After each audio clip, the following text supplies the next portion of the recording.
Hi guys, welcome to the channel. So in this video हम पढ़ेंगे first order logic के बारे में। अब देखो, फर्स्ट ऑर्डर लॉजिक इंट्रोड्यूस क्यों हुआ। हमारे पास प्रपोजिशनल लॉजिक था जो कि मैंने पिछली वीडियो में बताया हुआ है, ठीक है। उससे हम मशीन्स को अपनी लैंग्वेज समझा सकते थे, but first order logic introduce इसलिए हुआ क्योंकि कुछ जो थी डिसएडवांटेजेस थी प्रपोजिशनल लॉजिक में जो नहीं हो सकती थी, अब वो कौन कवर कर रहा है, फर्स्ट ऑर्डर लॉजिक, ठीक है। जैसे हमारे पास कुछ ऐसी सिंपल स्टेटमेंट्स होती थी, जैसे राम इज अ स्टूडेंट, ठीक है। अब इनको लॉजिकल स्टेटमेंट्स में कन्वर्ट करना प्रपोजिशनल लॉजिक में पॉसिबल नहीं था, ठीक है, बट ये FOL जो है वो कर देता है। क्लियर हुआ। Simple statements are converted into logical statements with the help of FOL. FOL is in another way of knowledge representation in AI. It is an extension of propositional logic. ठीक है सब कुछ वही, बट ये क्या है, extension है propositional logic की। सब कुछ वही आएगा, ठीक है, बट एक आधी चीज इसमें ज्यादा होगी, ठीक है, जो कि तुम्हारा propositional logic में नहीं है, और वो चीजें मैं आपको बताऊंगी अभी, ठीक है। फर्स्ट ऑफ ऑल इसमें हम टर्म्स देख लेते हैं क्या क्या आती हैं। देखो, इसमें हमारे पास आते हैं कॉन्स्टेंट्स। कांस्टेंट मतलब जिसकी वैल्यू चेंज ना हो, वेरिएबल, ठीक है। अभी आपको सिर्फ देखना है कि अच्छा ये चीजें आती हैं। फंक्शंस मतलब जो एक ऑब्जेक्ट को दूसरे ऑब्जेक्ट के साथ कनेक्ट करते हैं, like x is a father of y, ठीक है। सो फादर ऑफ क्या है, ये कनेक्ट कर रहा है ऐसे, ठीक है, तो हम इसको ऐसे लिखेंगे। क्लियर हुआ। Okay, then my donate that the father of x, ठीक है, ये ऐसे बोल सकता है कि फादर ऑफ एक्स है ये। क्लियर है। ओके, लॉजिकल कनेक्टिव्स हमने प्रोपोजिशनल लॉजिक में भी पढ़े थे, जो कि हमारे पास कंजंक्शन था, डिसजंक्शन था। इसका मतलब कंजंक्शन का एंड था, डिसजंक्शन का मतलब और था। इम्प्लीकेशन का मतलब इम्प्लाइज, यानी इफ देन था कि अगर ये है तो फिर वो है। Bye conditional if and only if होता था कि अगर यही है कंडीशन तो ये चीज़ पॉसिबल होगी। क्लियर है। निगेशन का मतलब नॉट। अगर आपको ये चीज़ें ज़्यादा डिटेल में समझनी है, go to propositional logic video, उसमें ज़्यादा क्लैरिटी से समझाई हुई है, ठीक है। ओके, देन इसमें और क्या आ जाता है, प्रेडिकेट आ जाता है। प्रेडिकेट होता क्या है, देखो, जैसे शी इज टॉल, ठीक है, शी इज टॉल जो है वो मैंने लिखा हुआ है यहाँ पे। अब शी क्या है, सब्जेक्ट, क्या है वो, टॉल, ये है प्रेडिकेट। तो हम प्रेडिकेट को ऐसे आगे लिख के देन सब्जेक्ट टॉल अंदर लिखेंगे, ऐसे सिंपल सेंटेंसेस के लिए। क्लियर हुआ। अब प्रेडिकेट क्या है, part of sentence containing a verb और स्टेटिंग समथिंग अबाउट सब्जेक्ट, जो कि सब्जेक्ट के बारे में कुछ बता रहा है, यानी उसका एट्रीब्यूट, ठीक है। तो ये है प्रेडिकेट। ओके, अब आगे जो मेन चीज आती है इसमें, जो कि तुम्हारा प्रोपोजिशनल लॉजिक में नहीं था बट यहाँ पे है, दैट इज क्वांटिफायर्स, ठीक है। अब क्वांटिफायर्स दो तरह के होते हैं, that is universal and existential quantifier. अब यूनिवर्सल का मतलब क्या होता है। अब देखो, अगर आपने वो वीडियो देखी होगी प्रोपोजिशनल लॉजिक में, उसमें मैंने बताया था कि प्रोपोजिशनल लॉजिक ऐसे चीज़ों के लिए यूज नहीं होता, लाइक ऑल, सम, एवरी, ठीक है, इन चीज़ों के लिए यूज नहीं किया जाता। बट फॉल जो FOL है वो इसीलिए फर्स्ट ऑर्डर लॉजिक इसीलिए इंट्रोड्यूस हुआ, क्योंकि हम उसके जो उसमें चीज़ें नहीं हो सकती वो इसमें कवर कर सकें, ठीक है। अब देखो, अब यूनिवर्सल क्वांटिफायर और एग्जिस्टेंशियल क्वांटिफायर क्या होता है। सबसे पहले हम पढ़ते हैं यूनिवर्सल क्वांटिफायर। यूनिवर्सल क्वांटिफायर मतलब जो सब चीज़ों के लिए वैलिड है, like all Africans are black, सारे अफ्रीकन्स क्या होते हैं, ब्लैक होते हैं, ठीक है। So this is universal quantifier. Clear हुआ।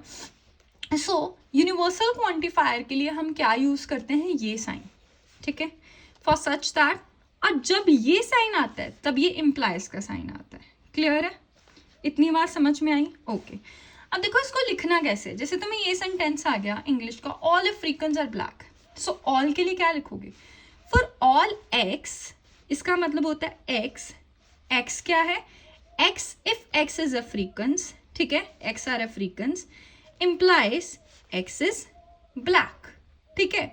अब ये साइन था तो ये यूज होना है, हमने एक्स को डिफाइन किया, एक्स क्या है, अफ्रीकन्स है, ठीक है। देन इम्प्लाइज का साइन यूज किया क्योंकि हमारे पास ये था, फिर हमने बता दिया एक्स क्या है, ब्लैक। क्लियर हुआ यूनिवर्सल क्वांटिफायर। कि जो हर चीज़ के लिए यूज़ होगा, लाइक फॉर ऑल। अब एग्जिस्टेंशियल क्वांटिफायर का मतलब होता है जो कुछ चीज़ों के लिए यूज़ होगा, लाइक सम, ठीक है, जैसे सम अफ्रीकन्स आर ब्लैक, ठीक है। अब इसमें क्या है, इसको कैसे यूज़ करेंगे, अब सम में ये चीज़ यूज़ होती है, ठीक है, और उसके साथ साइन कौन सा आता है, ये, जैसे हमारे पास ऑल में ये यूज़ होता था, साइन ये आता था, ठीक है। अब देखो इसमें क्या है, फॉर सम एक्स, ठीक है, एक्स जो है, एक्स क्या है, एक्स आर अफ्रीकन्स, ठीक है। अब इसके साथ साइन कौन सा यूज हुआ, ये एक्स इज ब्लैक। अब उसने बता दिया ना कुछ अफ्रीकन्स, यहाँ पे क्या था, सारे अफ्रीकन्स। क्लियर हुआ, ओके। अगर तुम्हें थोड़ा सा भी डाउट रह गया तो मैं एग्जाम्पल शेयर करने वाली हूँ, हम एग्जाम्पल से क्लियर करेंगे कि अच्छा फर्स्ट ऑर्डर लॉजिक क्या होता क्या एग्जैक्टली। अब देखो ये हमारे पास इंग्लिश स्टेटमेंट्स है, like Shyam is a student. अब कैसे लिखेंगे, सबसे पहले प्रेडिकेट है ये, ठीक है, सो हमने लिख दिया स्टूडेंट आगे, देन जो सब्जेक्ट है, ठीक है, यहाँ पे राम श्याम जो भी है, लाइक यहाँ पे श्याम था तो मैं यहाँ श्याम लिख सकती हूँ, अगर राम है तो राम लिख दो। क्लियर है, okay. Then Aanchal is a teacher. अब सब्जेक्ट क्या है, आंचल, तो वो अंदर आ जाएगा, टीचर बाहर आ जाएगा। क्लियर है, सिंपल सेंटेंसेस के लिए ऐसे लिखना है, प्रेडिकेट जो है उसका ऑब्जेक्ट जो होगा वो बाहर आएगा, देन सब्जेक्ट जो होगा वो अंदर आ जाएगा। क्लियर है, सिंपल सेंटेंसेस के लिए। Tom is a cat, cat बाहर आ जाएगा, टॉम अंदर आ जाएगा, क्योंकि टॉम क्या है, सब्जेक्ट है। क्लियर हुआ, सिंपल सेंटेंसेस क्लियर हुए हैं आपको, ठीक है। अब हम थोड़ा सा लेवल अप करते हैं, देखो राम लाइक्स आइदर पिज़्ज़ा और बर्गर। रमन जो है उसको क्या पसंद है, पिज़्ज़ा और बर्गर। देखो इसको ना सेंटेंसेस में तोड़ के देखो, इंग्लिश सेंटेंसेस में, लाइक तुम्हारे पास क्या है, रमन लाइक्स पिज़्ज़ा, ठीक है। अब जो वर्ब है ना उसको बाहर निकाल दो, लाइक्स, ठीक है, कौन लाइक करता है, राम, किसको लाइक करता है, पिज़्ज़ा को। क्लियर हुआ, इसमें ऐसे लिखना है जो तुम्हारे वर्ब वाले सेंटेंसेस होंगे, ठीक है। पहले क्या आ गया, रमन लाइक्स पिज़्ज़ा, अब और को कैसे लिखते थे, ऐसे, ठीक है, और रमन लाइक्स बर्गर। समझ आया, दो अलग अलग सेंटेंसेस कर दिए हमने, ठीक है, रमन लाइक्स पिज़्ज़ा और रमन लाइक्स बर्गर, तो हमने उसको अलग अलग करके लिख दिया। Is that clear, okay. अब हमारे पास जो नेक्स्ट सेंटेंस होगा वो क्या है, देयर एग्जिस्ट अ चाइल्ड, ठीक है। अब देयर एग्जिस्ट अ चाइल्ड क्या आएगा, देखो कि देयर एग्जिस्ट का मतलब है कि कोई ना कोई ऐसा चाइल्ड है, ठीक है, कोई ना कोई ऐसा है पर्सन जो कि चाइल्ड है, ठीक है। अब ये क्या है, फॉर सम चाइल्ड, अब ये क्या था, सम के लिए यूज होगा, ठीक है। अब फॉर सम एक्स, कोई ना कोई एक्स ऐसा है जो कि चाइल्ड है, x is a child. Clear हुआ, ठीक है, कि सम हमने यहाँ पे क्यों लगाया, क्योंकि हमारे पास कोई ना कोई ऐसा पर्सन है जो कि चाइल्ड है, ऐसा नहीं कि सारे पर्सन जो हैं वो चाइल्ड है, ठीक है, बच्चे थोड़ी रहेंगे सारे। क्लियर हुआ, ओके।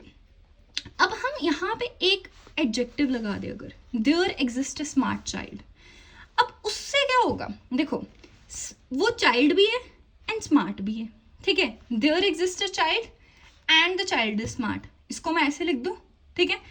अब देखो there are some child, there are some x, x को हमने ऐसे लिख दिया, ठीक है। अब एक्स क्या है, चाइल्ड है एंड एक्स इज स्मार्ट, ठीक है, तो ये चीज हो गई। हमें क्या लिखना है, एंड लिखना है, क्योंकि वो चीज क्या है, वो भी स्मार्ट भी है और वो चाइल्ड भी है। क्लियर हुआ, इसको ऐसे लिखेंगे, समझ आई, या फिर इसको ऐसे तोड़ के बोलो, there exist a child and he smart, ठीक है, तो हमने एंड लगा दिया। क्लियर है, ओके। अब next statement, all girls like cartoon, ठीक है, सारी गर्ल्स को कार्टून पसंद है, सो ऑल के साथ क्या है ये, for all x, x are girls, ठीक है, जब ये होता है तब ये वाला साइन आता है, ठीक है, तो एक्स क्या थी, गर्ल्स, एक्स लाइक कार्टून्स। अब जो वर्ब है उसको बाहर लिखेंगे, ठीक है, वर्ब कौन लाइक करता है, एक्स, क्या लाइक करता है, कार्टून। समझ आ गई, ओके। फॉर, ओके, ये हो गया, ये हो गया some all girls like cartoon. अब सम गर्ल्स लाइक कार्टून, बस साइन चेंज होंगे. देखो इसमें ये था और ये वाला आया. अब इसमें सम के लिए सम होगा और ये वाला साइन आएगा. क्लियर है? ओके. अब थोड़ा सा लेवल अप और करेंगे इसके साथ. If x is parent of y then x is older than Y.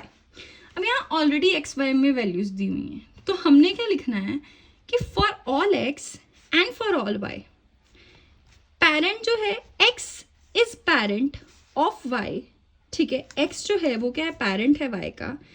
Implies मतलब ये आ गया तो ये साइन आएगा x is older than y. समझ आया? Okay. Then every student who loves Mary is happy.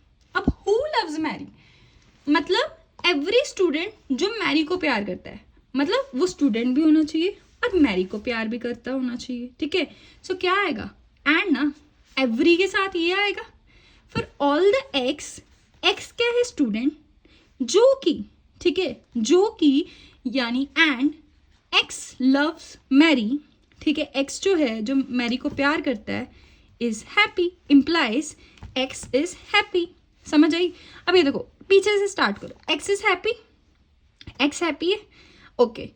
X loves Mary, x Mary को भी लव करता है और एक्स इज अ स्टूडेंट. ये हमने पीछे डिफाइन कर दिया और यहाँ पे बस ये बताया x is happy. I hope it is clear to you. So ये एग्जाम्पल थी तुम्हारे पास. If you didn't understand an example write in comment section, I will answer. And guys ये जो नोट्स है मैं अवेल कर दूंगी डिस्क्रिप्शन बॉक्स में. You can go and buy that. Thanks a lot for watching this video and don't go without subscribing the channel. Thank you.